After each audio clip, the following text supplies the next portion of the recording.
हैं, कोई पुराण रूपी गोपियां हैं, कोई उपनिषद रूपी गोपियां हैं, तो कोई संत महापुरुष रूपी गोपियां हैं।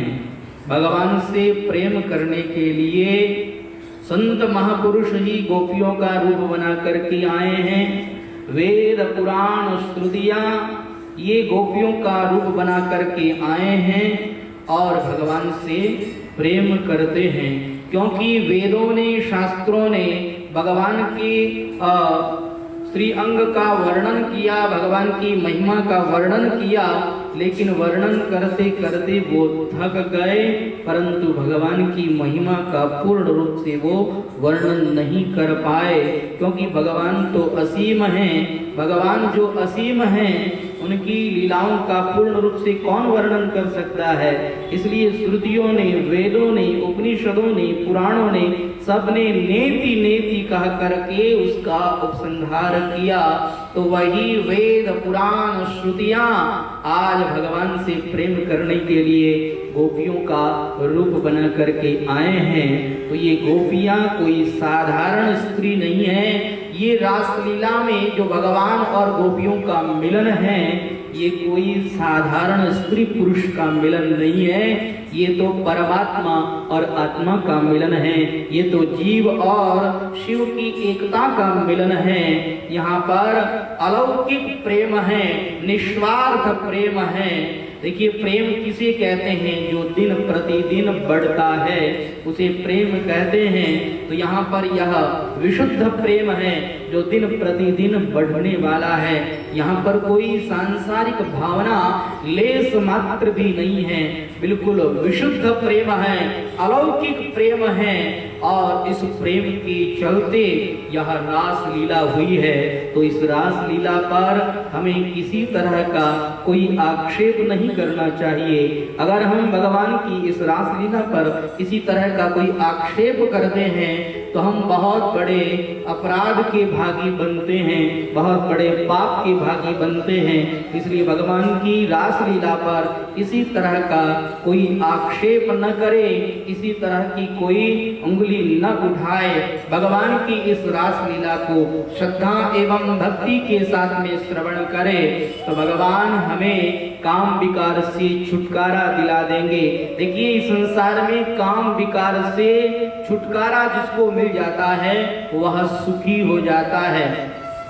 संसारी व्यक्ति तो दुखी हो सकता है, लेकिन जो भगवान का सच्चा भक्त होगा वह तो काम विकार से छुटकारा मिलने पर सुखी हो जाएगा, प्रसन्न हो जाएगा।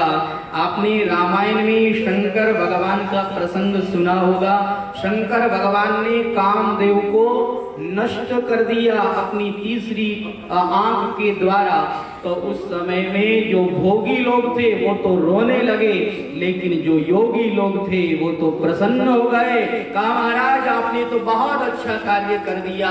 इस काम के कारण राम का भजन नहीं होता था, आपने इस काम को मार दिया। प्रभु बड़ा अच्छा कर दिया। तो योगी लोग काम विकार से छुटकारा चाहते हैं। तो जो व्यक्ति काम विकार से छुटकारा चाहता है उस व्यक्ति को चाहिए कि रास लीला के इस प्रसंग को बारंबार पढ़े और बारंबार इसको सुने, और जो गोपी का गीत है उस गोपी गीत को बड़े श्रद्धा के साथ में, बड़े भाव के साथ में गाए और उसको याद करे, रोज उसका पाठ करे, तो काम विकार से सदा सदा के लिए छुटकारा मिल जाएगा। बोलिए रास राशेश्वर भगवान की। श्री सुखदेव भगवान कहते हैं, राजन अब एक बार की बात है। एकदा देव यात्रायाम गोपाला जात कौतुकाः अनोभीरनदुद्युक्तैः प्रययुस्तेऽम्बिकावनम्। एक बार नंद बाबा आदि सभी गोप लोग शिवरात्रि के दिन अंबिका वन में आए और यहाँ अंबिका वन में शंकर भगवान की इन्होंने विधिवत पूजा करी और रात्रि में यहीं पर इन्होंने जागरण किया। और यहाँ एक अजगर आया, वह बड़ा भूखा था। उस अजगर ने आकर के नंद बाबा का पांव पकड़ लिया और नंद बाबा को खाने लगा। श्री नंद बाबा चिल्लाने लगे, अरे कृष्ण देखो, ये अजगर मुझे मार रहा है, अरे कृष्ण मुझे बचाओ। भगवान दौड़े दौड़े आए और उस अजगर का भगवान ने वहीं पर उद्धार कर दिया। अजगर मर गया और अजगर के भीतर से एक दिव्य पुरुष प्रकट हुआ चतुर्भुज रूप में। भगवान के श्री चरणों में वो बार बार नमन करने लगा, प्रणाम करने लगा और कहने लगा, भगवान आज आपका दर्शन करके मैं तो धन्य हो गया। प्रभु मैं पूर्व जन्म में विद्याधर था और महाराज मेरा नाम सुदर्शन था। महाराज मैंने गलती करी, एक बार ऋषियों को मैंने देखा और ऋषियों की मैं हंसी उड़ाने लगा, क्योंकि मुझे बड़ा घमंड था कि मैं बड़ा सुंदर हूँ। मैं अपनी सुंदरता के घमंड से ऋषि मुनियों की मजाक उड़ाने लगा, तो ऋषि मुनियों ने मुझे शाप दे दिया कि जा तू अजगर हो जा। मैंने ऋषि मुनियों से प्रार्थना करी कि मेरे उद्धार का भी कोई उपाय करें, तब कहा कि भगवान तुम्हारा उद्धार करेंगे। तो हे भगवान आज आपका चरण स्पर्श पा करके मैं इस अजगर की योनि से मुक्त हो गया हूँ। बारंबार वह अजगर भगवान की स्तुति गाता है, सुदर्शन भगवान की स्तुति गाता है और स्तुति गाते हुए वह अपने लोक को चला जाता है। अब भगवान श्री कृष्ण के पास में एक शंखचूड़ नामक यक्ष आया और उस यक्ष को भी हमारे भगवान ने मार गिराया। तत्पश्चात केसी और व्योमासुर भी आया। यह केसी घोड़े के रूप में आया, लेकिन हमारे भगवान ने इस घोड़े को भी जान लिया, पहचान लिया और इस घोड़े के रूप में आए हुए इस यक्ष का भी भगवान ने वध कर दिया, व्योमासुर का भी भगवान ने वध कर दिया। अब एक दिन की बात है, हमारे भगवान के पास में श्री नारद जी महाराज आते हैं और नारद जी महाराज उससे पूर्व कंस के पास आते हैं। कंस को कहते हैं, क्या बात है कंस, तुम बड़े चिंतित हो, तुम्हारी चिंता का कारण क्या है? कहा महाराज आप तो जानते हैं कि मैं सदा कृष्ण को मारने का यत्न करता रहता हूँ, लेकिन महाराज मैंने जितने भी राक्षस भेजे वो सभी राक्षस मारे ही जाते हैं। कभी कोई ये सूचना नहीं आती कि मैंने जिस राक्षस को भेजा उसने कृष्ण को मार दिया, कभी ये सूचना नहीं आती। सबकी यही सूचना आती है, मैंने जिस राक्षस को भेजा वह राक्षस मारा गया और श्री कृष्ण बच गया। महाराज अब मैं करूं तो करूं क्या, आप मुझे बताएं। तब श्री नारद जी महाराज ने कहा एक धनुष यज्ञ करो और उस धनुष यज्ञ के बहाने कृष्ण बलराम को यहाँ बुलाओ और यहाँ बुला करके मौका पड़े तो उसे मार गिराओ। तुम्हारे पास में तो बहुत सारे पहलवान हैं, किसी भी पहलवान से आप उसे मरा सकते हैं। कहा हाँ ये बात तो आपने बड़ी अच्छी बताई है, अब तो मैं ऐसा ही करूंगा। महाराज आपका आशीर्वाद रहा तो मैं बहुत ही जल्दी कृष्ण को मार दूंगा। नारद जी महाराज कहने लगे देरी नहीं, कल ही बुलाओ और परसों ही कृष्ण को मार गिराओ। देखो मैं परसों कृष्ण को मरा हुआ देखना चाहता हूँ। कहा महाराज अगर आपका आशीर्वाद रहा तो ऐसा ही होगा। कंस को उकसा करके श्री नारद जी महाराज भगवान के पास में आए, भगवान को आकर के नमन किया, प्रणाम किया। भगवान कहने लगे अरे नारद जी महाराज आप तो बड़े दिनों के बाद में आए हैं, क्या बात है, आप हमसे नाराज हैं क्या? हे नारद जी आप हमें संभालने के लिए बीच बीच में आते रहा करिए, इतने दिनों बाद आए हैं। कहा प्रभु ऐसे आप वचन न कहें। आप हमें संभालने वाले हैं, हम आपको संभालने वाले प्रभु कौन होते हैं? हे प्रभु, मैं आज आपको एक बात कहना चाहता हूँ कि आप जिस कार्य के लिए आए हैं उस कार्य को आप कब करेंगे? आपने कहा कि मैं दुष्टों के संहार के लिए आया हूँ, विनाशाय च दुष्कृताम्। जब आप दुष्टों के संहार के लिए आए हैं तो वह दुष्ट कंस उसका संहार क्यों नहीं कर रहे हैं? हे प्रभु, मैं देख रहा हूँ कि आपके भक्तों को वो बहुत कष्ट पहुंचा रहा है और बहुत पीड़ा पहुंचा रहा है। और महाराज, आप यहाँ मधुर मुरली बजा रहे हैं। प्रभु, अब ये मुरली बजाना बहुत हुआ, अब आप ये मुरली बजाना बंद कीजिए और जाकर के उस दुष्ट कंस का संहार करके आप अपने भक्तों को सुख प्रदान कीजिए, आप अपने भक्तों को आनंद प्रदान कीजिए। प्रभु, कल वो आपको बुलाएगा और परसों आप उसे मार गिराना। प्रभु, अब मैं उस कंस को जिंदा नहीं देखना चाहता हूँ। भगवान हंसने लगे, मुस्कुराने लगे। अरे नारद जी महाराज, आप संत हो, आप संतों को तो दो दो बातें करना अच्छी नहीं लगता है। आप उधर कंस को क्या कह करके आए कि मैं कृष्ण को परसों मरा हुआ देखना चाहता हूँ, और इधर मुझसे कह रहे हैं कि कंस को मैं परसों मरा हुआ देखना चाहता हूँ। आखिर आप किसको मरा हुआ देखना चाहते हैं? नारद जी महाराज के नेत्र सजल हो गए। प्रभु, आप तो घट-घट व्यापी हैं, सबकी हृदय की बात को जानने वाले हैं।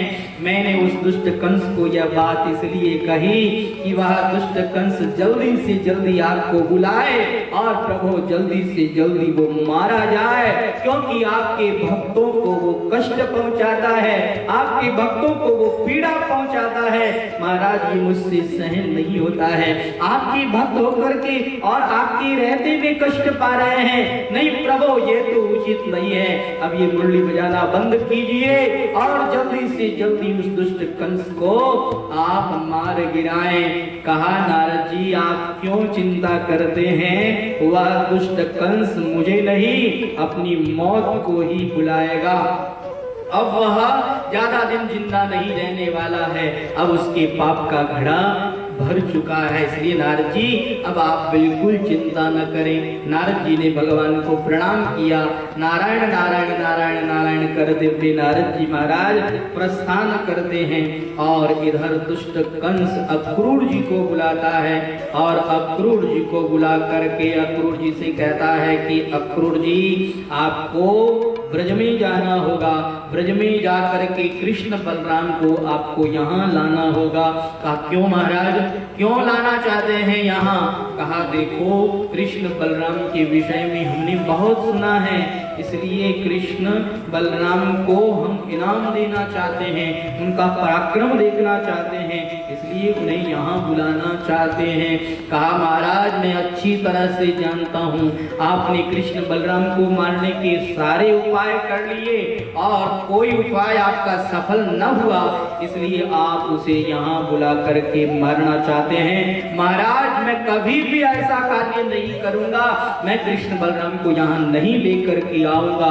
कहा, देखो अक्रूर, सोच लो, मेरी बात का पालन कर लो, मेरी आज्ञा का पालन कर लो।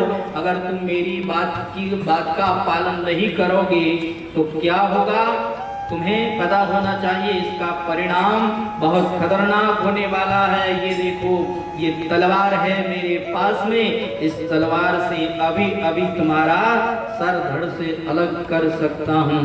श्री अक्रूर जी महाराज जरा सोचने लगे, विचार में पड़ गए कि हो सकता है कि हमारे भगवान अपनी लीला में मुझे सम्मिलित करना चाहते हो सकता है कि भगवान यहाँ आकर के इस दुष्ट कंस को मारना चाहते हो और ये लीला उन्हीं की प्रेरणा से हो रही हो, और इस दुष्ट कंस के हाथों मरने से तो अच्छा है कि कम से कम भगवान का दर्शन तो हो जाएगा, आगे जो होगा देखा जाएगा।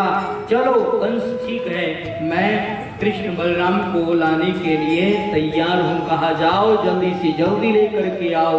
अक्रूर जी महाराज ने रथ तैयार किया। रथ पर बैठ करके श्री अक्रूर जी महाराज रवाना हुए और श्री अक्रूर जी महाराज रथ पर बैठ करके विचार करते हैं कि आहा, आज तो मेरा अहो भाग्य है, मैं वृंदावन जा करके भगवान श्री कृष्ण का दर्शन करने वाला हूँ।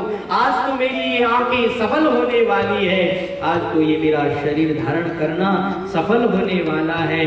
अरे मैंने ऐसा कौन सा जप किया, ऐसा कौन सा तप किया, ऐसा कौन सा भजन किया कि आज मुझे साक्षात परब्रह्म परमात्मा का दर्शन होने वाला है। किम मया चरितम भद्रम किम तप्तम परमं तपः किम बाधार्त्य हृत्ते दत्तम यद्रक्षाम्यद्य केशवम। आज उत्तम श्लोक भगवान का मैं दर्शन करने वाला हूँ। श्री अक्रूर जी महाराज गदगद हो जाते हैं और गदगद होकर के अक्रूर जी महाराज की समाधि लग जाती है, रथ रुक जाता है। देखिए मथुरा से वृंदावन की दूरी ज्यादा नहीं है, 15 किलोमीटर मात्र है। अब 15 किलोमीटर के लिए कोई समय लगता है क्या? ज्यादा समय नहीं लगता है।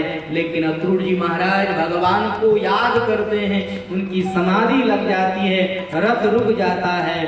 सुबह से शाम हो गई है अक्रूर जी महाराज को, और अक्रूर जी महाराज शाम के समय में नंदालय के अंदर पहुंचे हैं। और पहुंचते ही उन्होंने क्या देखा कि भगवान गौशाला में है, मैया यशोदा गाय का दुग्ध दूध रही है और हमारे भगवान धारोष्ण दूध पीने के लिए अपना अपना पात्र लिए वे खड़े हैं। धारोष्ण दूध किसे कहते हैं? गाय का जो तुरंत का दूध होता है, गरम गरम दूध, उस दूध को पीने के लिए कान्हा खड़े हैं और बलराम भैया भी खड़े हैं। इतने में अक्रूर जी को आया हुआ देखा, दौड़े दौड़े भगवान आए, अक्रूर जी को प्रणाम किया और श्री अक्रूर जी महाराज ने भगवान को गले से लगाया। श्री अक्रूर जी महाराज तो आज मस्त हो गए, आहा, आज मैंने भगवान को अपने गले से लगाया, मेरा तो जीवन ही धन्य हो गया। अक्रूर जी महाराज इस तरह से बड़े प्रसन्न हुए और भगवान अक्रूर जी को लेकर के भीतर गए, जलपान कराया, जलपान करा करके उनको भोजन कराया। नंद बाबा आए, नंद बाबा और अक्रूर जी महाराज की बातचीत हुई और उस समय में श्री अक्रूर जी महाराज से नंद बाबा ने पूछ लिया कि एक बात बताइए, आपका कैसे आना हुआ है? कहा देखो कृष्ण बलराम को लेने के लिए आया हूँ। वह कंस कृष्ण बलराम का पराक्रम देखना चाहता है, इसलिए कृष्ण बलराम को बुलाया है। इतने में मैया यशोदा दौड़ी दौड़ी आई और आकर के कहने लगी कि देखो अक्रूर जी, एक बात कान खोल करके सुन लो, आप कृष्ण बलराम को यहाँ से ले जाना चाहते हैं और वो दुष्ट कंस वह पराक्रम देखना चाहता है? नहीं, बिल्कुल झूठी बात है। वह मेरे कृष्ण बलराम को मारने के लिए बुला रहा है और अक्रूर जी, मैं कभी भी अपने दोनों लालाओं को मरा हुआ नहीं देखना चाहती, इसलिए आप चाहे राजी हो चाहे नाराज हो, मैं अपने लालाओं को आपके साथ कदापि नहीं भेजने वाली। भगवान ने कहा आज अगर मैया की बात मान ली गई तो जिस कार्य के लिए हम आए हैं उस कार्य को हम कब करेंगे? भगवान कहने लगे, ए मैया जरा हमारी और देख तो सही। ए मैया, आपको हम अभी भी छोटे छोटे नन्हे नन्हे बालक लगते हैं। नहीं नहीं मैया, अब हम नन्हे नहीं रहे, अब हम बालक नहीं रहे। ए मैया, अब हम जवान हो गए हैं, अब वो कंस हमारा कुछ नहीं बिगाड़ सकता है। मैया, हमने सुना है मथुरा कंचन की नगरी, मथुरा सोने की नगरी है, इसलिए मैया हम मथुरा को देख कर के आना चाहते हैं। मैया भेज दो ना। बाबा आप मैया को समझाइए ना। नंद बाबा कहने लगे, हाँ हाँ कन्हैया बिल्कुल ठीक कह रहा है, हमारा कन्हैया अब नन्हा बालक नहीं रहा, हमारा कन्हैया अब जवान हो गया है, अब हमारे कन्हैया का कोई कुछ नहीं बिगाड़ सकता है। देखो यशोदा, मैं स्वयं कन्हैया के साथ जाऊंगा, तब तो आप इनको जाने की आज्ञा दे दोगी। का मेरा मन तो नहीं है, लेकिन आप कहते हैं तो ठीक है, मैं जाने की आज्ञा दे देती हूँ। मैया यशोदा अपने घर के काम में लग गई, नंद बाबा अपने काम में लग गए और भगवान श्री अक्रूर जी के साथ बैठे हैं। अक्रूर जी महाराज से भगवान कहते हैं, कहो अक्रूर जी, आपकी मथुरा की प्रजा कैसी है? आपकी मथुरा की प्रजा को कोई कष्ट तो नहीं है? अक्रूर जी महाराज नीचे सर गाले हुए चुपचाप बैठे हैं। अरे अक्रूर जी, आप कुछ बोल नहीं रहे हैं? अच्छा, मैंने आपसे ये गलत प्रश्न कर दिया कि मथुरा की प्रजा कैसी है। अरे मथुरा की प्रजा कैसे सुखी हो सकती है? क्योंकि जिस राजा के राज्य में राजा दुष्ट होता है, वहाँ की प्रजा तो कभी सुखी हो ही नहीं सकती है। अच्छा एक बात बताइए, आप यहाँ क्यों आए हैं? सच सच बताना। कहा महाराज, आप तो सब कुछ जानते हैं, आप तो घट घट व्यापी हैं, फिर भी मुझसे पूछ रहे हैं। कहा नहीं, आप अपने मुख से बताइए। कहा प्रभु, वो दुष्ट कंस आपको मारना चाहता है और वो आपको वहां इसीलिए बुला रहा है। और महाराज, मैं इतना दुष्ट हूँ कि मैं आपको लेने के लिए आया हूँ। वो दुष्ट कंस आपको मारेगा, फिर भी मैं आपको लेने के लिए आया हूँ। मैं कितनी बड़ी भारी गलती कर रहा हूँ। कहा नहीं अक्रूर जी, आप अपने भीतर ग्लानि मत कीजिए। वह दुष्ट कंस मुझे नहीं, अपनी मौत को बुला रहा है। अब उसके गिनती के दिन बाकी रहे हैं, अब वो ज्यादा दिन का मेहमान नहीं है। लेकिन अक्रूर जी, आपसे एक हाथ जोड़ करके मेरी विनती है, मेरी प्रार्थना है, आपने यह जो बात मुझे कही है कि वो हमें मारने के लिए बुला रहा है, अक्रूर जी आप ये बात और किसी के आगे मत कर देना। मेरी मैया के आगे तो बिल्कुल ही मत करना, क्योंकि मैया को अगर पता लग गया तो मैया हमें कदापि नहीं जाने देगी। ये ब्रजवासी लोग, ये गोपियां, ये तो हमसे इतना प्रेम करती है, इतना प्रेम करती है कि ये लोग हमें कभी नहीं जाने देंगे। इसलिए आपसे मेरी विनती है, ये बात आप और किसी को न कहना। कहा ठीक है, मैं किसी को नहीं कहूंगा। रात्रि भर अक्रूर जी के साथ बैठे हैं भगवान, चर्चाएं कर रहे हैं और फिर भगवान सो जाते हैं। सारे लोग सो गए, लेकिन मैया यशोदा को तो आज नींद ही नहीं आ रही है। मैया यशोदा सो तो गई है, लेकिन बार बार मैया यशोदा करवट बदल रही है। ऐसा हमने सुना है कि बालक पर अगर कोई कष्ट आने वाला हो तो माँ को पहले से पता लग जाता है। अगर बालक माँ से दूर होने वाला हो तो माँ को पहले से ही पता लग जाता है। आज मैया यशोदा को न जानी ऐसा क्यों लग रहा है कि श्री कृष्ण मुझसे दूर चले जाएंगे और श्री कृष्ण वापस लौटकर कभी नहीं आएंगे।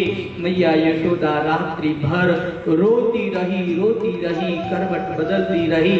रात्रि भर उन्हें नींद ही न आई और सुबह होते ही मैया यशोदा ने कान्हा को उठाया, स्नान कराया, सुंदर सुंदर वस्त्र पहनाए और भगवान का श्रृंगार किया, भगवान के लिए बाल भोग बनाया। अपने हाथों से मैया यशोदा भगवान को बाल भोग कराने लगी और मैया यशोदा के नेत्र वो तो सजल हैं, झर झर करके मैया यशोदा के नेत्रों से अश्रुधारा अविरल बह रही है, रुक ही नहीं रही है। अचानक भगवान की दृष्टि मैया यशोदा के नेत्र पर पड़ी और भगवान कहने लगी, ए मैया तू रो रही है? ए मैया, वो बालक ही किस काम का जो अपनी माँ के आंसू न पोंछ सके? ए मैया बता, तेरे रोने का कारण क्या है? मैया मैं आपका दुख दूर करूंगा, मैं आपका बालक हूँ, मेरा कर्तव्य बनता है कि माँ का दुख दूर करे। ए मैया जरा बताओ तो सही, आपको किस बात का दुख है? आप क्यों रो रही हो? मैया यशोदा आंसू पूछ करके कहती, नहीं कान्हा, मैं कहाँ रो रही हूँ। कहा नहीं मैया, आप अपने आंसुओं को छुपाने का प्रयास कर रही हो। मैया बता दो आप क्यों रो रही हो? मैया यशोदा कहती है कि कान्हा, मुझे ऐसा लग रहा है कि तुम यशोदा नंदन नहीं, तुम देवकी नंदन हो। भगवान कहने लगे, ए मैया क्या कह रही हो? नहीं नहीं, मैं देवकी नंदन नहीं, हे मैया मैं तो यशोदा नंदन ही हूँ, मैं तो तुम्हारा ही लाला हूँ। नहीं, मैं कोई देवकी का लाला नहीं हूँ। कहा, कन्हैया ऐसा लग रहा है कि तुम मुझे छोड़ करके जा रहे हो, तुम वापस नहीं आओगे। कहा, नहीं नहीं मैया, आपको किसने कह दिया मैं वापस आऊंगा? कहा, नहीं कन्हैया, तुम वापस कभी नहीं आओगे। और हे कन्हैया, एक बात मैं तुमसे कहना चाहती हूँ, एक निवेदन मैं तुमसे करना चाहती हूँ। एक बार मैंने तुमको ऊखल से बांधा था और मैंने तुम्हें बहुत कष्ट दिया था।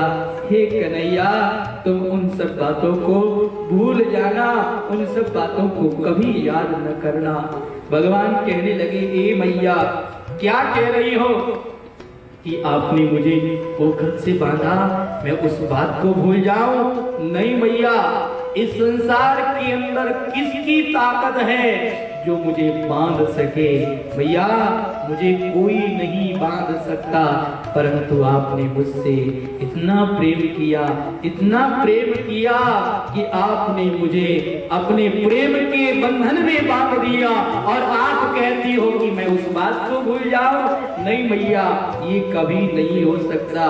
भगवान मैया यशोदा को अपने हृदय से लगा लेते हैं, गले से लगा लेते हैं और भगवान भी बालक की भांति फूट फूट करके रोने लग जाते हैं।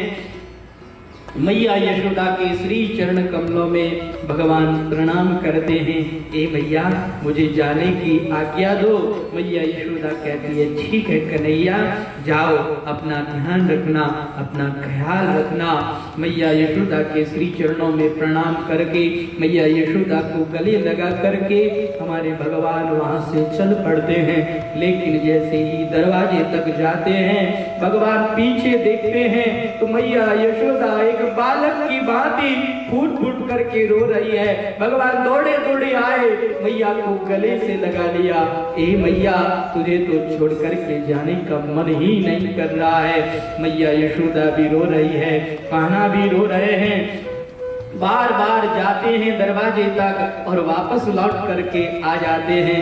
भगवान से जाना ही नहीं हो रहा है, भगवान जा ही नहीं पा रहे हैं। मैया यशोदा को अंतिम प्रणाम करके अब हमारे भगवान दरवाजे से बाहर निकलते हैं। और जैसे ही भगवान दरवाजे से बाहर निकलते हैं, भगवान क्या देखते हैं कि झुंड की झुंड गोपियां वहां पर खड़ी है और वह गोपियां कहती है कि हे श्री कृष्ण, अगर जाना है तो आप हमें साथ लेकर के जाएं, हम आपके बिगर अकेली नहीं रह सकती हैं।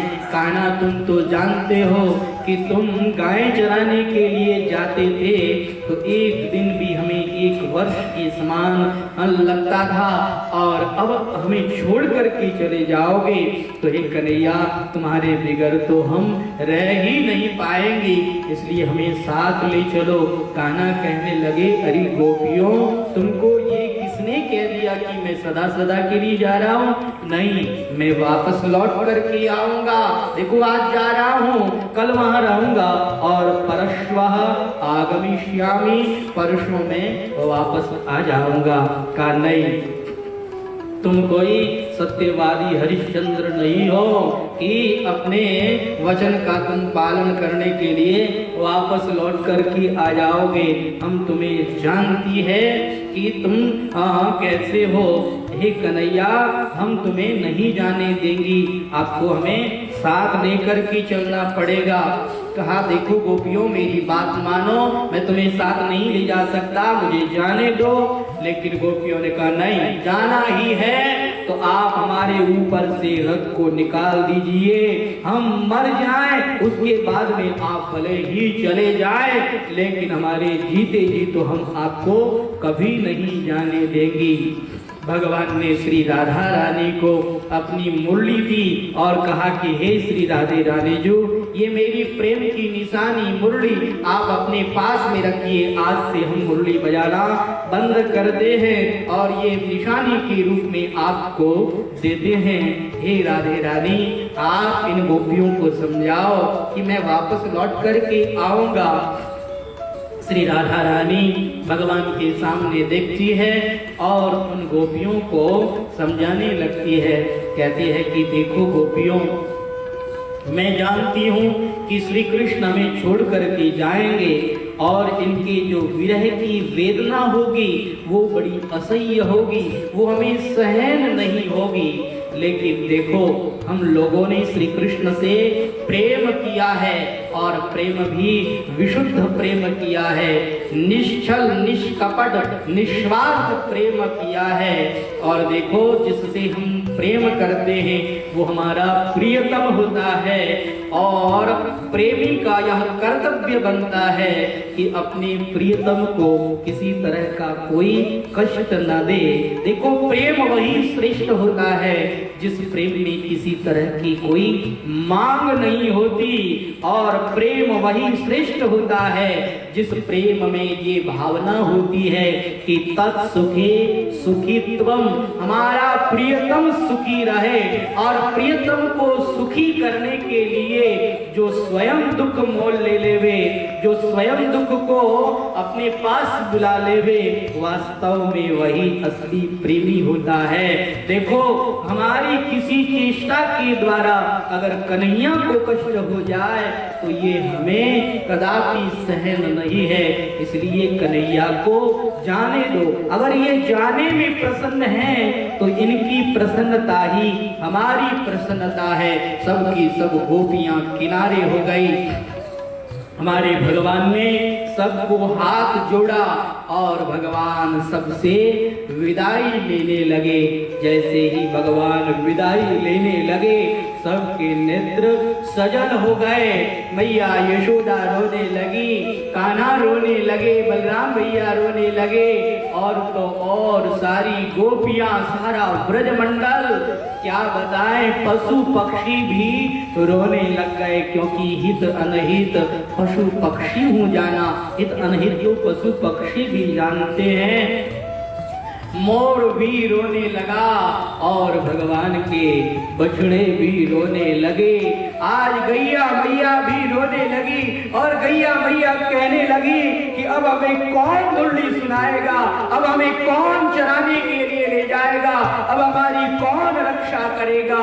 हिरण भी रोने लगे कि अब हम किसकी मुरली की तान सुनेंगे, क्योंकि श्री कृष्ण तो हमें छोड़ करके जा रहे हैं। सारा ब्रजमंडल शोक के अतः सागर में डूब गया और सारे ब्रजमंडल के लोग रोने लगे। भगवान सबको हाथ जोड़ते हैं, सबसे विदाई लेते हैं और भगवान के नेत्र भी सजल हैं। भगवान ने सबको नमन किया, प्रणाम किया और अक्रूर जी से कहा, अक्रूर जी रथ को वायु के वेग से दौड़ा दीजिए। अक्रूर जी महाराज ने रथ को वायु के वेग से दौड़ाया और श्री कृष्ण को देख रही है गोपियां। जब तक श्री कृष्ण दिखाई दिए, श्री कृष्ण को देखा और श्री कृष्ण दिखाई देने बंद हो गए तो रथ को देखा, और जब रथ भी दिखाई देना बंद हो गया तो रथ की ध्वजा को देखा, और जब रथ की ध्वजा भी दिखनी बंद हो गई तो रथ से उड़ी हुई जो मिट्टी थी आकाश में उसको देखा, और जब वो भी दिखनी बंद हो गई तो सारी की सारी गोपियां हाँ कृष्ण कहती हुई मूर्छित हो करके नीचे गिरने लग गई। मैया यशोदा तो वहीं पर मूर्छित होकर के गिर गई। सारे ब्रजवासी लोग भगवान के विरह में रोने लगे और रोते हुए वो भगवान श्री कृष्ण को पुकारने लगे। निषदीन बरसत नैन हमारे, निषदीन बरसत नैन हमारे, जब से श्याम सिधारे